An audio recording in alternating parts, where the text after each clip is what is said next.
1, 2, 3, come on!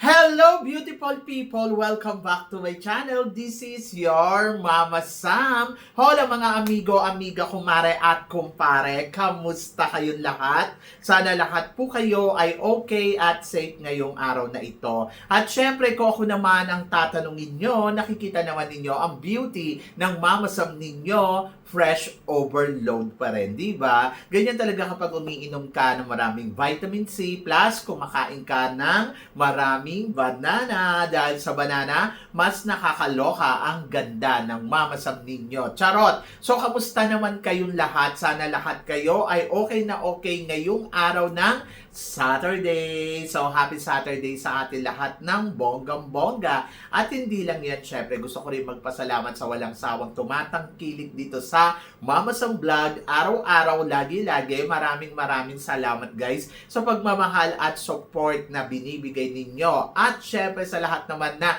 makasolid na, makamama Sam dyan na laging tumututok dito, maraming salamat guys sa inyong lahat. Kaya naman, ngayong araw na to, marami akong atid na chika sa inyo na talaga naman, oh my gosh, magtataas ang kilay ninyo ng bonggang-bongga sa mga pag-uusapan natin ngayon. Kaya guys, wag na nating patagalin ang ating mga chika. Para sa una nating chika, pambato natin sa man of the world. Nako, talaga naman humahataw ng bonggang-bongga si Oliver. At ito nga, marami nga nagsasabi, nako, mukhang masusungkit daw ng Philippines ang title ng Man of the World. So, pero ang kinakabahan daw ng iba, pag nasungkit daw ng Philippines, magiging parang luto daw ang laban.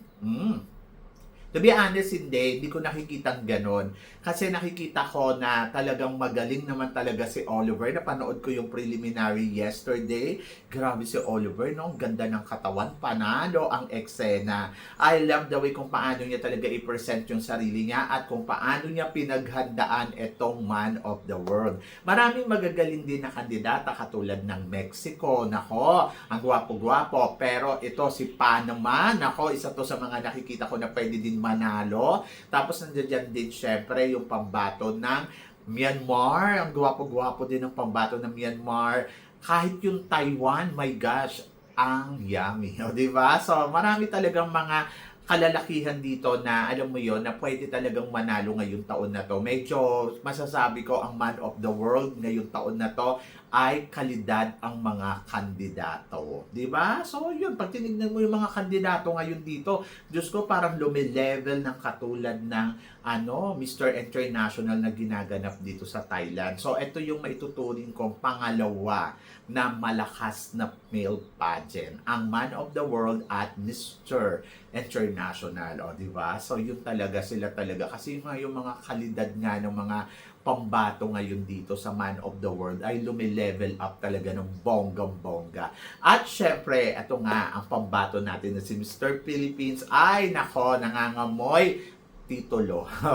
Nangangamoy titulo ng lupa. Charot, hindi. Nangangamoy panalo. Oho. So sabi gano'n, nangangamoy ano daw. Kayo talaga mga malisyoso kayo.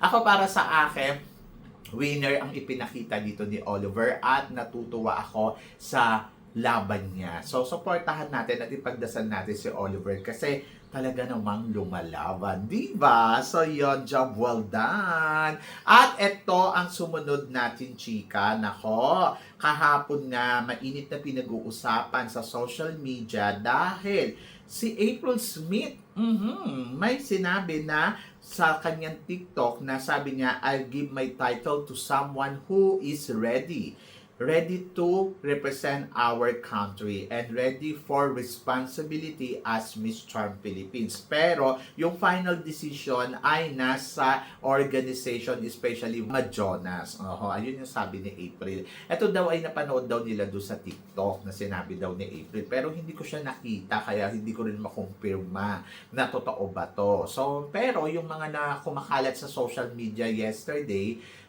syempre, napapaisip ako na parang ano ba talaga ang gusto ni April? Siyempre, di ba, binigyan na siya ng chance na makapag-compete nga sa international pageant. Ito nga ang Miss Charm.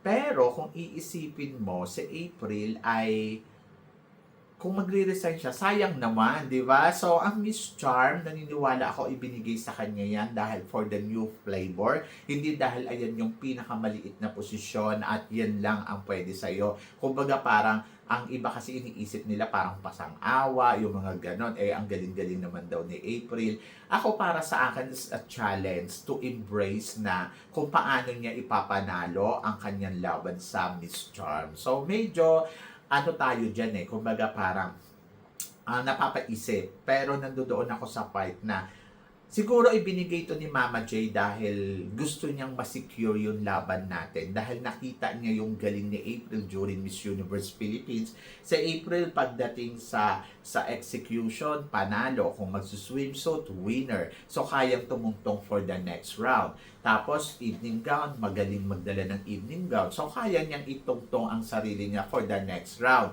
And then, marunong sumagot. So, kaya niyang i-place talaga ang sarili niya doon sa top 3. Kumbaga, parang hindi naman magbibigay si Mama J ng laban sa isang girl kung parang feeling niya magiging dihado.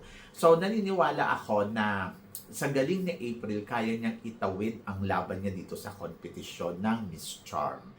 So, ayun yung pagandaan ni April, kung paano niya to ipapalo, kung paano niya to ilalaban. And then, kung magre-resign siya at gusto niyang sumali lang sa ibang pageant, parang feeling ko, parang hindi dapat. Kasi, kaya ka nga sasali sa ibang pageant para maging title. Eh, nandiyan ka na, title ka na. Di, i-push mo na yan, di ba? So, hintay lang tayo ng schedule ng Miss Charm. Alam naman natin din kasi ang Miss Charm, pagewang-gewang lang din talaga ang schedule nila. Kaya siguro yung girls natin, ayun, baka nawawalan siya ng, alam mo yon, ng encouragement na maglaban dito. But, naniniwala ako ngayong taon na to ay mapupush ng Miss Charm organization ang pageant nila. And let's see, di ba? So, yon kung laban or bawi, di ba? Pero, kaninang umaga, kinlarify naman to ni April. Sabi niya, just clarify the news currently circulating is not true. Hindi daw naman totoo. And I have not made any statement about it. Kung totoo, ayun nga, hindi naman daw siya naglalabas ng mga statement na ganyan. So, saan nang galing to? Fake news? Di ba? So, ayun nga yung sinasabi ko. Kaninang umaga, paggising ko, iba na. Iba yung sinabi. Nag-announce nga si April na hindi totoo yan, walang ganyan. Kasi ako, para sa akin, nawa-wonder ako na parang bakit may ganitong lumalabas. So, sana naman po maging responsible tayo sa mga gumagawa ng mga chismis. Kasi, syempre yung queen natin yung naapektuhan at parang naapektuhan din yan doon sa organization ng kung saan man siya lalaban. Diba? So, sana maiwasan natin yung mga ganito-ganito kasi parang nakakaloka kayo. Di ba? Talagang nakakaloka kasi parang, ano yun, bakit kayo naglalabas ng ganyan para lang mapag-usapan sa social media? Gumagawa kayo ng eksena. Naiintindihan ko yung iba gusto nila ilaban sa April sa ibang pageant. Pero kasi ito na titled na si April di ba? Titled na siya at may corona na. So, no matter what happened, so laban lang. Sabi ganun, baka daw matulad kasi si April doon sa mga nag-resign na mga Miss Charm title. Katulad daw, syempre ni, sino ba to? Ayan nga, yung first na Miss Charm. Dahil sa sobrang tagal ng paghihintay, hindi natuloy yung laban. Di ba? So, si Montenegro, nakalimutan ko yung name niya. And then, pangalawa, ito si Krishnan Gravides. Ayun din, parang naghintay din ng matagal, hindi na nakapaghintay pumunta sa Miss World Philippines. So, ang inaano nila, baka daw i-resign na lang din daw ni at pumunta daw sa Miss Grand. Ganon din yon sa Miss Grand at sa Miss Charms, it's the same. So, ako, para sa akin, hindi kayo ni April sa Miss Grand. Kasi di ba sinasabi nung iba, ay nako, lumaban na lang si April sa Miss Grand, panalo pa yan. Pero kasi ako, nandito, title na siya ng Miss Charm. So, instead na lumaban uli siya sa isang national pageant, i-prepare niya na lang yung sarili niya sa competition na lalabanan niya sa international. Kasi aanuhin mo yung laban mo dito sa Miss Grand kung hindi naman tayo siguradong ikaw nga ang mananalo, di ba? So parang ganun din yun eh. Tataya din naman siya eh. Kumbaga, eto, sigurado na at ilalaban niya na lang yung sarili niya and then magiging maganda pa ang laban niya sa international pageant. So, nakakaloka talaga ang mga tao, no? Anyway, wish all the best para kay April and then ayan, kinlarify nga ni April na wala siyang sinasabing ganyan at ayun, so tingnan natin kung ano ang next chapter at kung si April paano siya naghahanda para sa magiging laban niya sa Miss Charm. Ayan! Good luck kay April. Nakakaloka yung mga tao. Ang sakit sa ulo. Pero eto ang sumunod na chika. After sumali daw ni Miss Gana sa Miss Grand at saka sa Miss Grand All-Stars, try daw ni Miss Gana naman ang Miss Cosmo. So tingin mo, Mama Sam, hindi ko alam kung totoo to na i-represent niya ang bansa ng Ghana sa Miss Cosmo. Pero kung pupunta siya sa Miss Cosmo, maganda kasi meron siyang story, meron siyang galing pagdating sa pananalita, and then parang feeling ko mas mapapansin din siya doon. Pero ang tanong, totoo ba na ilalaban siya ng Ghana sa Miss Cosmo? O, di ba? So ako, para sa akin, etong si Faith ay isa sa mga pinakamagaling na pambato ng Ghana sa international pageant. At nakilala natin siya dito sa Miss Grand. At nakakatuwa kasi hindi siya nagdalawang isip na sumali sa MGI All-Stars. At ngayon, nandito siya at naging first runner-up. So ngayon, kung merong another challenge na ibibigay sa kanya, ayan nga, kung sakaling ilalaban siya sa Miss Cosmo, why not? Coconut, magaling naman siya, di ba? And then, ang tanong na lang dyan ay kumpirmado ba na si Miss Gana ay isasali nga sa Miss Cosmo? So, yun yung abangan natin in the future. Kung lilipat nga ba siya ng bakuran na kung saan siya ay nagsimula at nakilala natin bilang Faith at na-discover natin yung galing niya kung paano siya sumasagot sa mga communication skills or mga question na talagang masasabi mo, in fairness sa kanya, panalo. Di ba? So, yun. So, let's see in the future. So, wala namang masama kung sasali siya sa Miss Cosmo. Laban. So, yan. At para naman sa sumunod natin, chika, Mr. Nawat, happy na makatrabaho ang mga Pilipino at mga beauty queen natin na Pinay. So, anong chika mo dito, Mama Sam?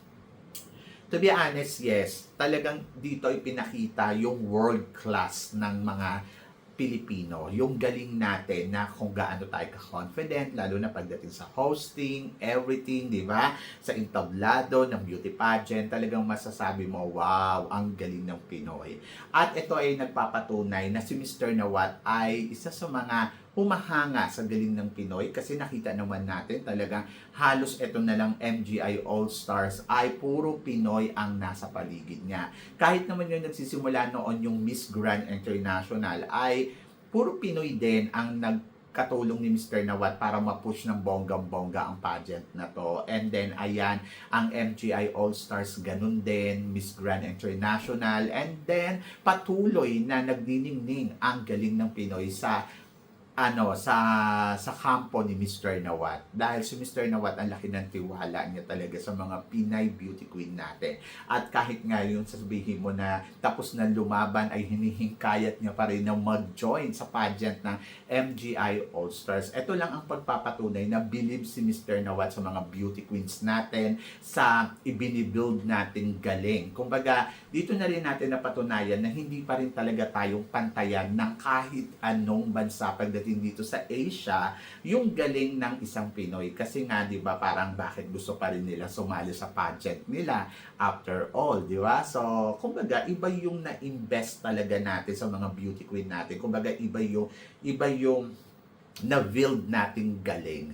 At dito, masasabi ko, tunay na powerhouse talaga ang mga Pilipina beauty queen natin or ang bansa natin. Kasi 'di ba parang tinitignan tayo na oy, baka naman pwede namang mag-host si ganito sa bansa natin or mga ganito. At hindi lang naman dito sa Miss Grand, kahit sa Miss Universe, 'di ba? Catriona Gray, Pia Wurtzbach. Oho. So dito talaga masasabi ko iba ang Pinoy, no? At eto, sa kasosyo ni Mr. Nawat sa katulong niya sa pagpapalago ng kanyang mga beauty pageant contest ay ang Pinoy. At pinaka the best na supporters din ay yung mga Pinoy, di ba? So talagang winner talaga ang galing natin. So yun. So hindi tayo mapapantayan ng Indonesia, ng Vietnam, at kahit ng Thailand kasi kung suporta din naman sa beauty pageant, ang tindi talaga ng Pinoy. Tapos yung mga beauty queen natin, talagang iba talaga yung na-build talaga sa kanilang galing, di ba? Yung kumpiyansa. At hindi tayo kasing ganda ng katulad ng mga taga-ibang bansa, pero panalo ang ganda ng Pinoy, di ba? Talagang may magic talaga sa entablado. Kaya marami naiinggit, marami ang kinaiinisan ang Filipino beauty queen natin, lalo na yung mga Latinas, di ba? Kadamihan sa kanila, parang pag sinabi Philippines, always Philippines, ganon ang pumapasok sa utak nila. Paano naman kasi? Iba naman kasi talaga ang galing talaga ng Pinoy, di ba? So, yan! So, now naiintindihan ko kung bakit tayo ang tunay na powerhouse. Eto, para sa sumunod na chika, Alexi Brooks. Isa lang daw sa MGI All-Stars. Anong chika mo dito, Mama Sam? Well, ang chika ko, kung gusto ni Alexi, why not coconut? May beauty si Alexi, may talino, may galing. Kumbaga, kailangan lang maghanda konti, pero panalo. Supporters, maraming sumusuporta. Yes, swak na swak para sa MGI All-Stars. Pero kung akong tatanungin nyo personally ayoko na. Kasi parang feeling ko is enough para maging Miss Eco. International title queen itong si Alexi Brooks. Kumbaga para kailangan niya ba talagang sumali dito? Pero kung gusto niya, okay, go ako dyan. Pero kung ako ang tatanungin mo personal, parang okay na ako na Miss Eco title queen siya. Di ba? So yun. So depende. So tingnan natin in the future kung eto nga ba si Alexi Brooks ay makikita natin sa entablado ng MGI All-Stars. So, di ba? So, nakakaloka sa All-Stars. Anyway, para sa sumunod na chika, eto nga, ano naman daw ang masasabi ko? Queen of MGI, MGI International at MGI All-Stars, Colombia and Philippines. Masasabi ko, bongga. Magkaiba yung beauty nila. Alam nyo, sa totoo lang, pagdating kasi sa barbihan, sa mga, alam mo yung parang pang Victoria's Secret, mga ganong model, I think yung mga Latina, no? Kapag tinignan mo sila, talagang mahaba, yung ganda nandoon. Pero, syempre, ilalaban ko pa rin yung ganda ng Pinay.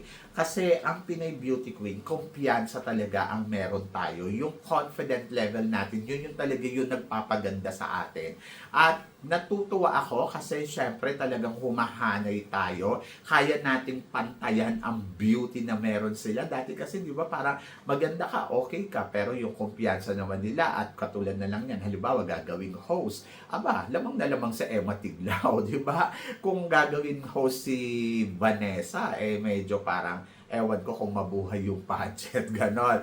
But ayun, so magkaiba ng katangian, parehas maganda, parehas magaling, at natutuwa ako na, alam mo yon, nagkakaroon tayo talaga ng connection sa isa't isa. So parang feeling ko, ang maganda ang dinadala sa atin ng pageant, hindi lang dahil para maghari at magreyna yung mga ganitong country, kundi para to become one. At ito na rin yung pagpapakilala natin sa buong mundo na ang galing ng Pinay ay hindi basta-basta, di ba? So yun, so kumbaga para total package talaga tayo. Kumbaga nahanap nila ay total package na queen. I think it's Philippines. Kaya medyo mahirap din talagang lumihis ang Pilipinas na mawala ang pagiging powerhouse natin. Kumbaga parang mananatili yan. Kasi tingnan nyo dito sa MGI, kung galing ang pag-uusapan mas magaling si Emma Tiglao kaysa dito kay ano. Kung silang dalawa daw ang magtapat, aba, kakayanin to ni Emma Tiglao na talunin si Pulgarin. At kahit nga si CJ Opiasa. Diyos ko, alam natin si CJ kung paano umatake ito. Hindi basta-basta ang CJ Opiasa, di ba? So, yun. So, naniniwala ako sa Pinay Beauty Queen talaga. Sabing ganon, may nabasa ako, Mama Sam natatakot na matalo daw ni Pulgarin itong si Michelle D. Hindi ako natatakot na matalo kasi hindi naman matatalo si Michelle D kasi magaling ang Michelle D din. Matalino, high class, di ba? Kumbaga parang nasa kanya yung lahat eh. Natatakot ako kung magiging bias yung mga hurado at natatakot ako na magamit lang. Kumbaga parang masayang sa madaling salita. Masayang lang ang Michelle D. Kasi alam niyo naman yung mga pagiging insecure ng ibang bansa sa bansa natin ay hindi basta-basta ganon. Hindi ako natatakot. Kumbaga nandoon ako na naniniwala akong kayang talunin ni Michelle D. Si Pulgarin ko sakaling sasali si Michelle D dito sa MGI All-Stars Kaya, pero ang tanong, hindi kaya magamit lang or hindi kaya masayang lang, di ba? So, yun. So, syempre, dapat sure tayo sa game natin. Alam mo yon, sa ngayon, yung mga hurado kasi mix-mix sila. Medyo nakakatakot kasi merong ayaw sa Pilipinas. Kahit anong galing ng kandidata natin, talagang no sila. So, ano gagawin natin, di ba? So, yun yon. Basta laban Philippines at magtiwala tayo sa mga pambato natin. At naniniwala naman ako na iba ang galing ng Pinoy, di ba? So, ikaw ba? Anong masasabi mo dito sa mga pinag-uusapan natin dito? So, please comment below para at least malaman ko naman kung ano naman ang chika mo dito sa mga tinatalakay natin. Syempre, maraming salamat po sa inyong lahat sa love and support na binibigay ninyo syempre dito sa channel ko. At sa mga hindi pa nakaka-follow at nakaka-subscribe, please don't forget to click like and subscribe my channel. At i-click nyo na rin po ang notification bell to more updated. Syempre, sa aking mga chika, sabi ng ganon, always keep smiling and laban lang. So guys, hanggang dito na lang. Hanggang sa muli nating chikahan. See you tomorrow. Thank you guys.